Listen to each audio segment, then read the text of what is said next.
आज मैं बात करूंगी कि head and neck stage 4 cancer cure हो सकते हैं या उनका ट्रीटमेंट कितना पॉसिबल है। जब हेड एंड नेक कैंसर दोबारा होते हैं यानी कि रिलैप्स होता है या रेजिडुअल रह जाता है, तब उस सिचुएशन में क्या ट्रीटमेंट प्रोटोकॉल्स होते हैं। So basically head and neck cancer के स्टेज 4 या एडवांस स्टेज में क्या कैंसर का ट्रीटमेंट होता है, आज इस वीडियो में हम डिटेल में यही बात करेंगे। Hello everyone, I am doctor Rekha Arya, I am a cancer specialist और आज इस वीडियो में मैं बताने जा रही हूँ हेड एंड नेक कैंसर यानी कि इस हिस्से के कैंसर का स्टेज 4 में क्या ट्रीटमेंट पॉसिबल है। So basically head and neck cancer को हम स्टेज 4 में 3 कैटेगरीज में सब डिवाइड करते हैं, stage 4 A, B and C. So basically A and B का stage 4 head and neck cancer में ट्रीटमेंट पॉसिबल है एंड सी का मतलब होता है कि जब बीमारी कहीं और चली गई है। यहाँ मैं एक बहुत ही ज़रूरी बात बताना चाहती हूँ कि जो हेड एंड नेक कैंसर के स्टेज 4 वाले जो कैंसर्स होते हैं वो बाकी कैंसर्स के स्टेज 4 से टोटली डिफरेंट होते हैं। हेड एंड नेक कैंसर में स्टेज 4 का मतलब होता है कि वो आसपास के स्ट्रक्चर्स में कैंसर चला गया है, लेकिन अदर कैंसर जो होते हैं यानी कि किसी और प्राइमरी के जो स्टेज 4 होते हैं उनका मतलब होता है कि बॉडी में किसी और जगह फैल गया है। इसीलिए हेड एंड नेक कैंसर को ए, बी एंड सी में डिवाइड करते हैं। स्टेज 4 ए का मतलब होता है, फॉर एग्जांपल अगर वो जीभ का कैंसर है तो आसपास के स्ट्रक्चर्स में चला गया, या फिर गाल का है, चीक का है तो वो साइज़ के साथ साथ वो बेस ऑफ स्कल में चला गया है, या आईटीएफ स्ट्रक्चर्स होती है उसमें चला गया है, बोनी इरोजन हो चुका है, तो वो स्टेज 4 ए में आते हैं। 4 बी थोड़ा और एडवांस कैटेगरी लाइक पैरावर्टिब्रल स्पेस में चला जाए या फिर जो उसके आसपास और एडवांस स्टेज में एनाटॉमिकल स्पेस में चला जाए। And head and neck cancer stage 4 C का मतलब होता है कि यहाँ का कैंसर, इस हिस्से का कैंसर छाती में चला गया यानी कि लंग्स में चला गया, लिवर में चला गया, बोन्स में चला गया, तो वो मेटास्टेटिक एक्चुअली हुआ, वो डिफरेंट कैटेगरी हो गई।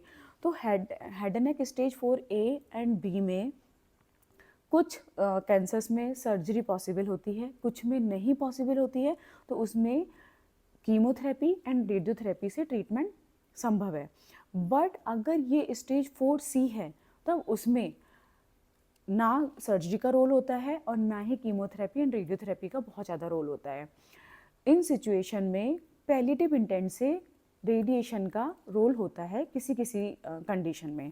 सो बेसिकली स्टेज 4 एंड बी में तो जैसे मैंने बताया कीमोथेरेपी एंड रेडियोथेरेपी का रोल हो गया, बट स्टेज अगर 4 सी की मैं बात करूँ तब क्या होते हैं, उस सिचुएशन में 3 ट्रीटमेंट मॉडलिटीज़ होती हैं, targeted therapy, immunotherapy and chemotherapy.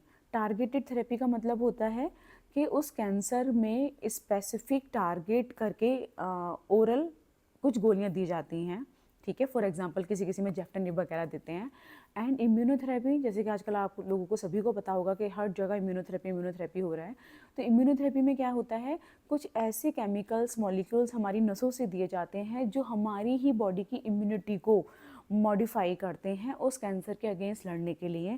Third होता है chemotherapy.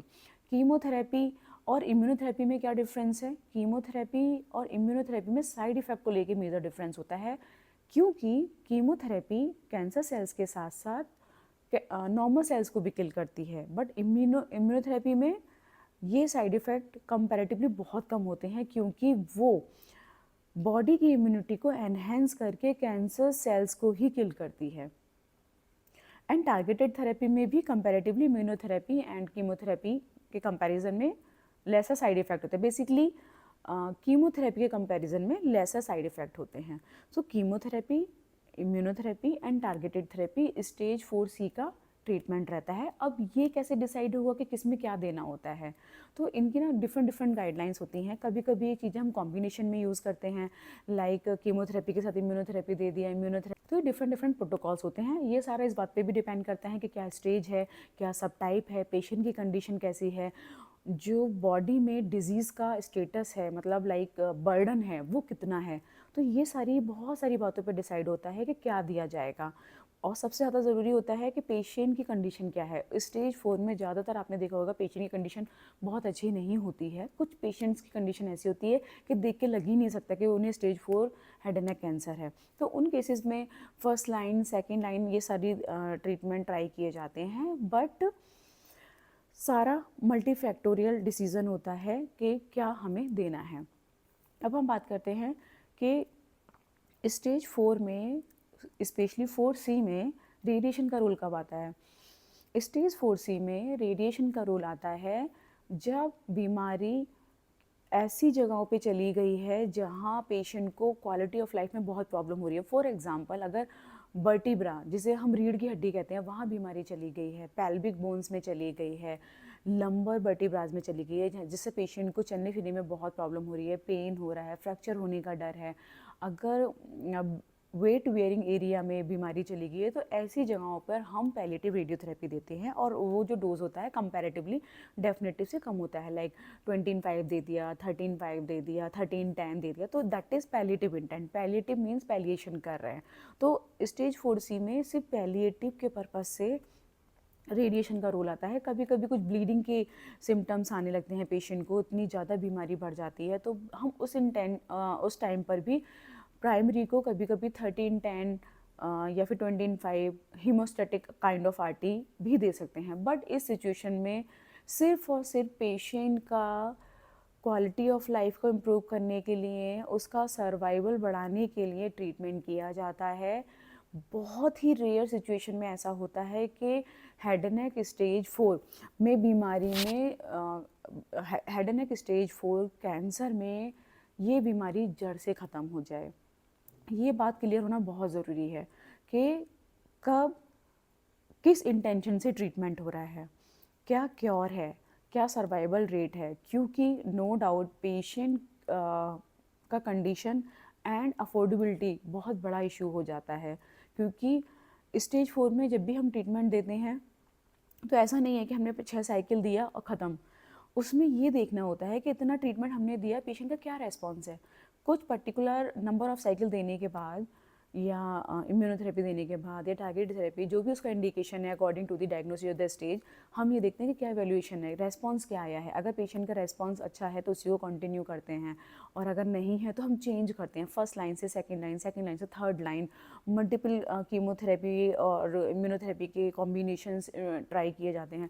So basically stage 4 head and neck cancers में ट्रीटमेंट तब तक चलता रहता है जब तक पेशेंट टॉलरेट कर रहे हैं, पेशेंट को साइड इफ़ेक्ट नहीं आ रहा और डिज़ीज़ प्रोग्रेस नहीं कर रही है।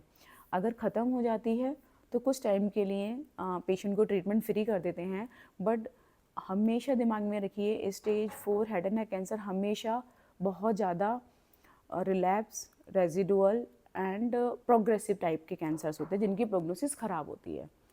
तो मैंने एक मोटा मोटा head and neck cancer stage 4 में बताया कि कैसे क्या होता है, एंड और भी इंफॉर्मेटिव वीडियोस में डालती रहूँगी। आप जुड़े रहिए मेरे चैनल पे। Thank you so much. Thank you so much for watching this video. Hope so ये आपको पसंद आए, and please like, comment and share my video and subscribe.